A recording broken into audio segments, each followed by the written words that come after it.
نحمدہ و نصلی علی رسول الکریم۔ آپ حضرات تشریف لائے ہیں، بڑی خوشی ہوتی ہے۔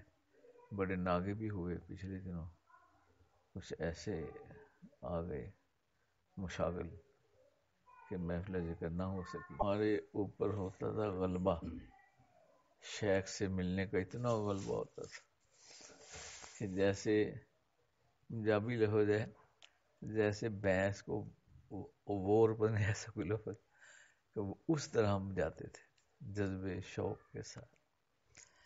تو وہ جذبہ شوق کیا تھا کہ بھئی شیخ کے پاس جا کر جب بیٹھیں گے تو اس کے مجلس میں ہمیں وہ ملے گی توجہ، ہیٹ کہہ رہے ہیں، توجہات ملیں گے۔ تو ان توجہات کا شوق اتنا غالب ہوتا تھا۔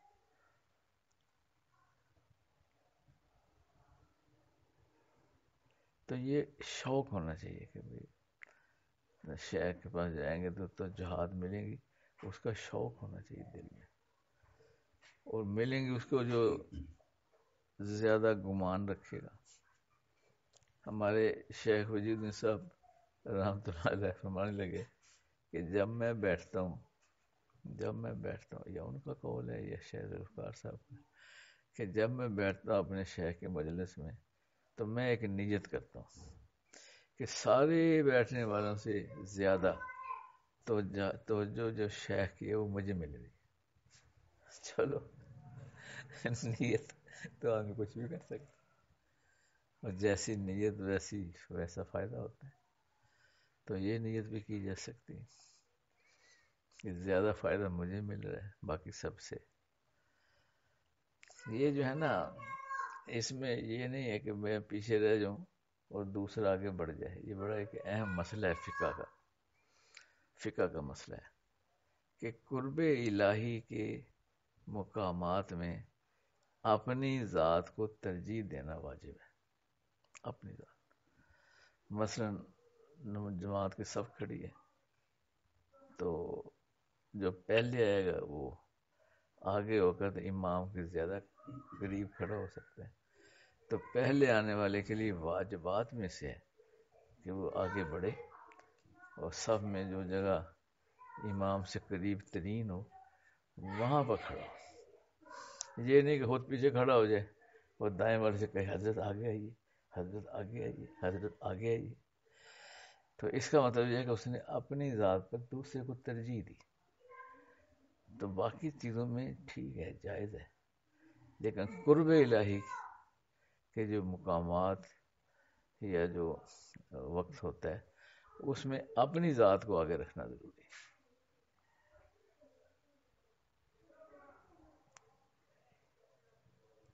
کیونکہ یہی تو مقصود حیات ہے، یہ تو مقصود حیات ہے۔ اس میں دوسرے کو حصہ دے دیا تو پھر خود کہاں گیا۔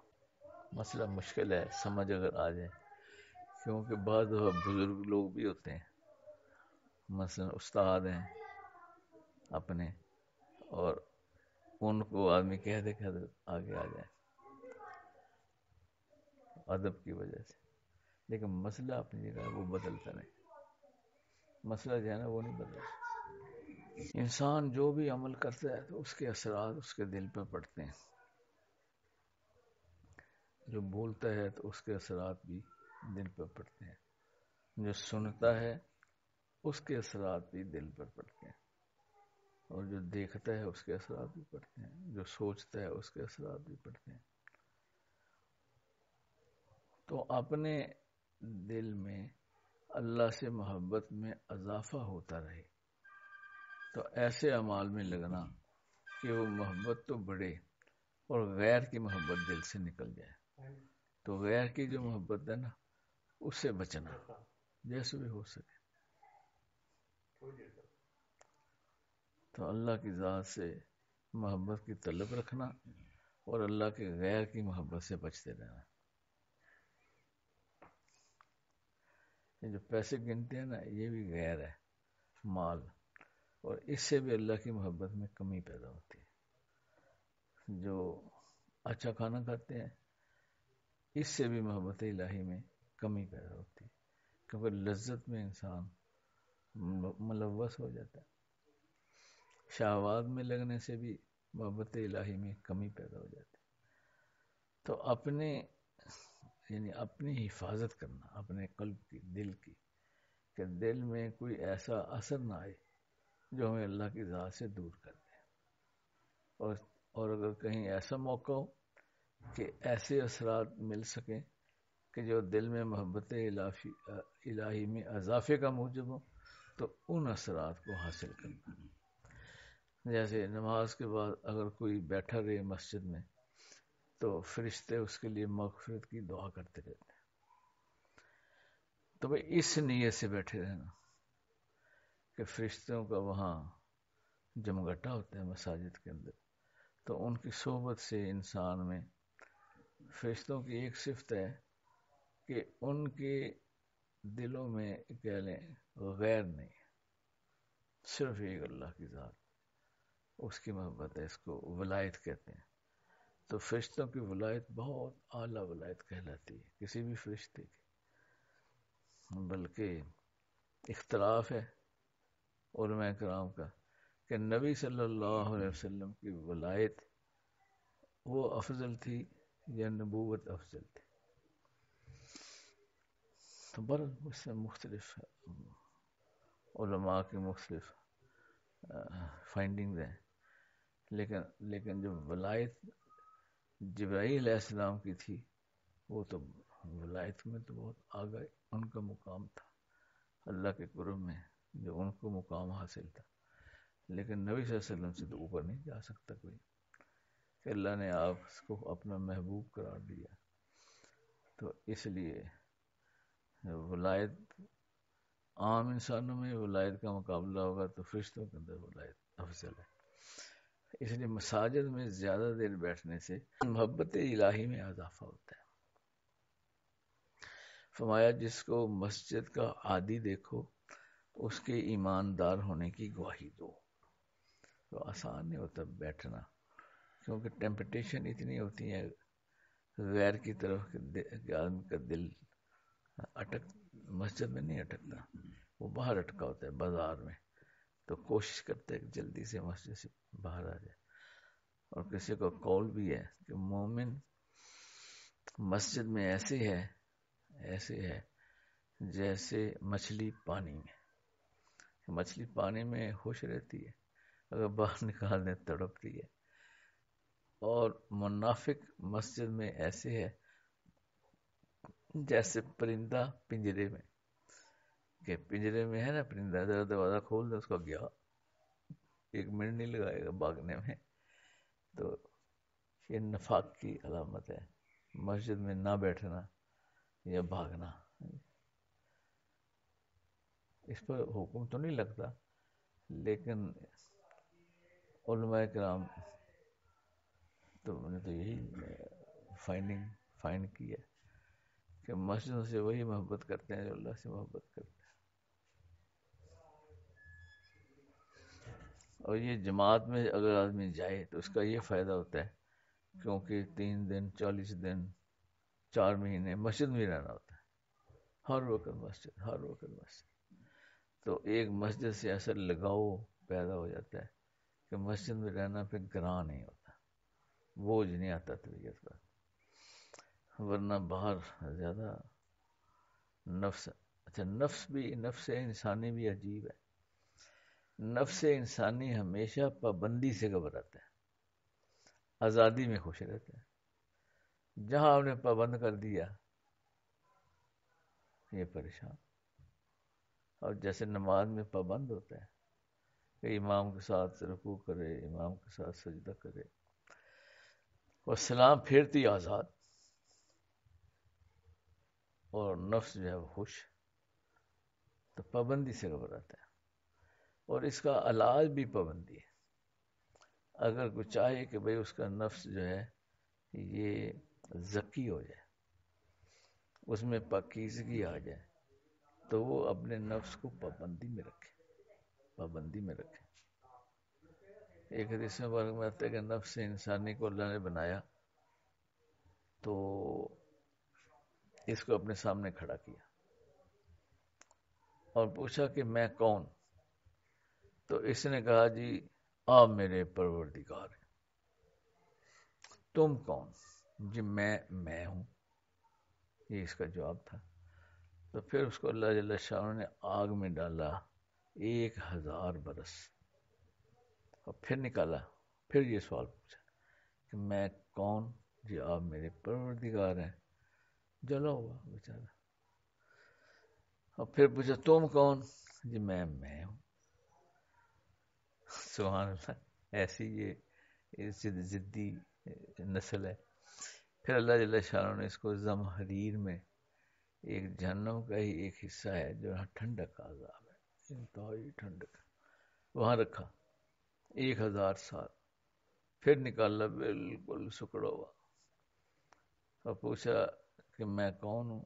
جی آپ میرے پروردگار ہیں۔ تم کون ہو؟ جی میں ہوں۔ سبحان اللہ۔ پھر اللہ جل شانہ نے اس پر مشقت کو ڈال دی۔ اچھا، مشقت اس کام کو کہتے ہیں جس کی طرف نفس راغب نہ ہو۔ اگر رغبت کرے پھر مشقت کہاں، پھر تو راحت ہے۔ اور جو کام نہ کرنے کو دل کرے، نفس نہ انسان نہ کرنا چاہے، اس کو مشقت کرے۔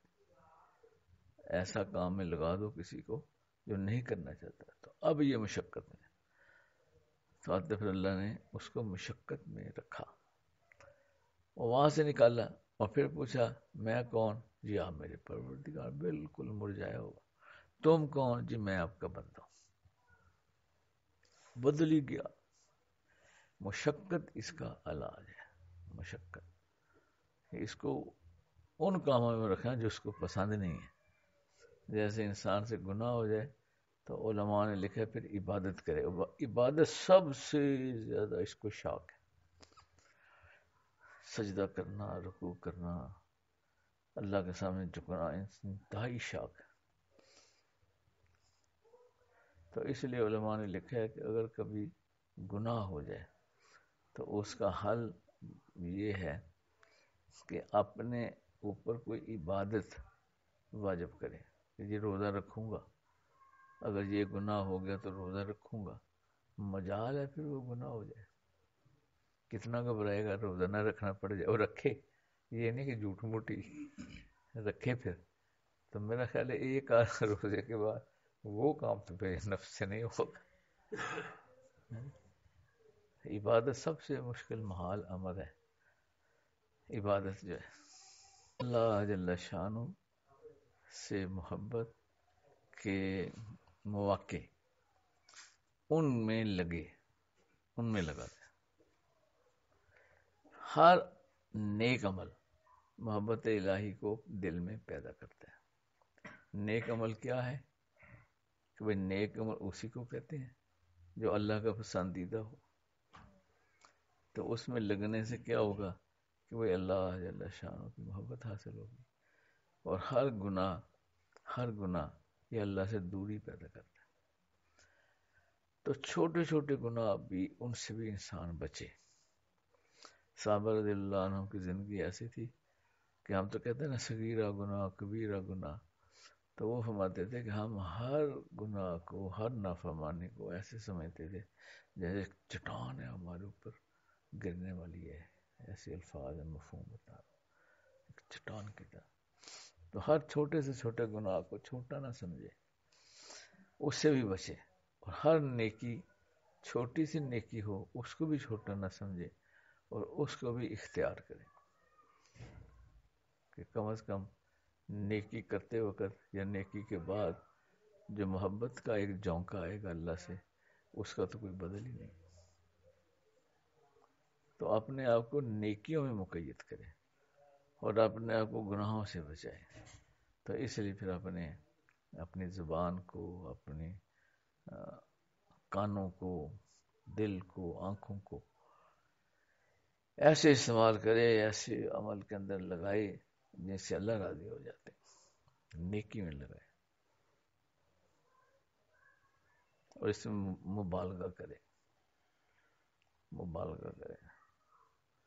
جیسے میں نے کوئی کانوں کو بچانا ہے، اب مبالغہ یہ ہے کہ سوائے نیکی کے کوئی بات کان میں نہ پڑے۔ حضرت رابعہ بصریہ رحمۃ اللہ رحم رحم اللہ، اللہ ان پر رحم کرے، ان سے کسی نے پوچھا کہ آپ نے کبھی شیطان کی بات نہیں بتائی ہمیں، اس کا ذکر نہیں کیا. تو فرمانے لگے کہ مجھے رحمان کی یاد سے فرصت نہیں ہے کہ میں اس کا نام لوں.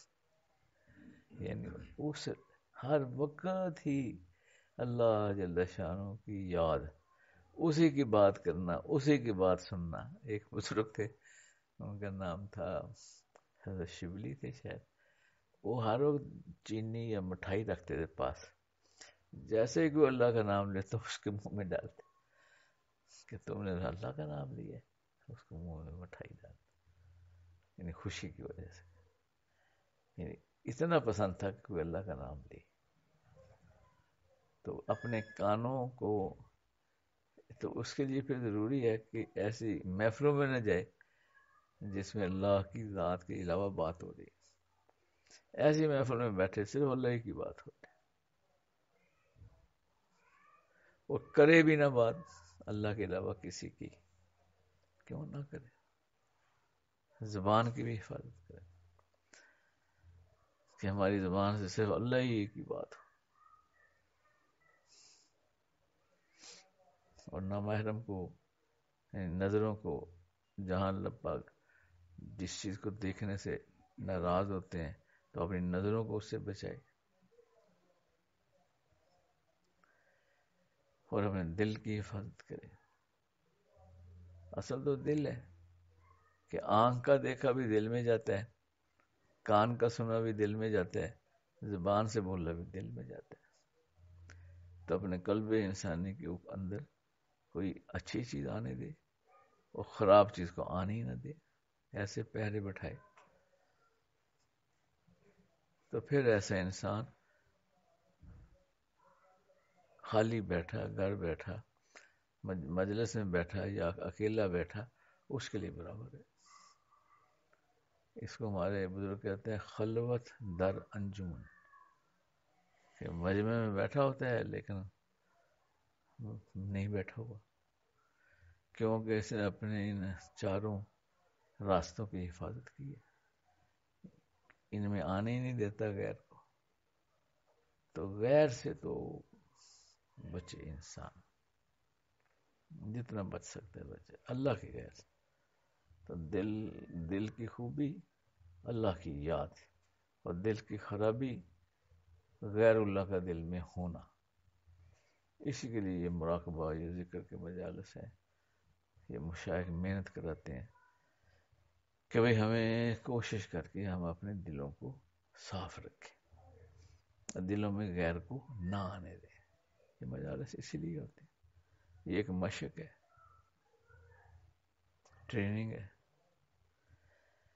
چلو اللہ ہمیں عمل کی توفیق عطا فرمائے. اب تھوڑی دیر کے لیے اپنے دل پر توجہ رکھیں کہ بھئی اس میں سے اللہ کا غیر نکل جائے، اور یہ سوچیں کہ اللہ کی رحمت، جب بھی کوئی اللہ کو یاد کرتا ہے، جب بھی، تو اللہ کی رحمت اور سکینہ اس پر نازل ہوتی ہے. حدیث مبارک کے الفاظ، جب بھی، جہاں بھی کبھی کوئی اللہ کو یاد کرتا ہے، اکیلا ہو، مجلس میں ہو، تو اللہ کی رحمت یا سکینہ اس پر اترتی ہے.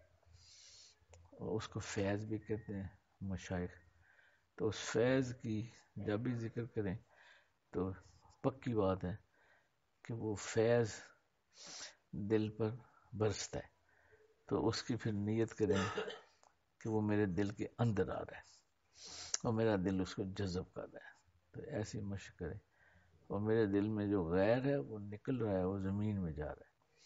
کئی نیتیں کر سکتا ہے، لیکن یہ نیت ضرور کرے کہ محبت الہی کا فیض وہ میرے دل میں داخل ہو رہا ہے، اور غیر جو ہے وہ میرے دل سے نکل کر زمین میں جا رہا ہے.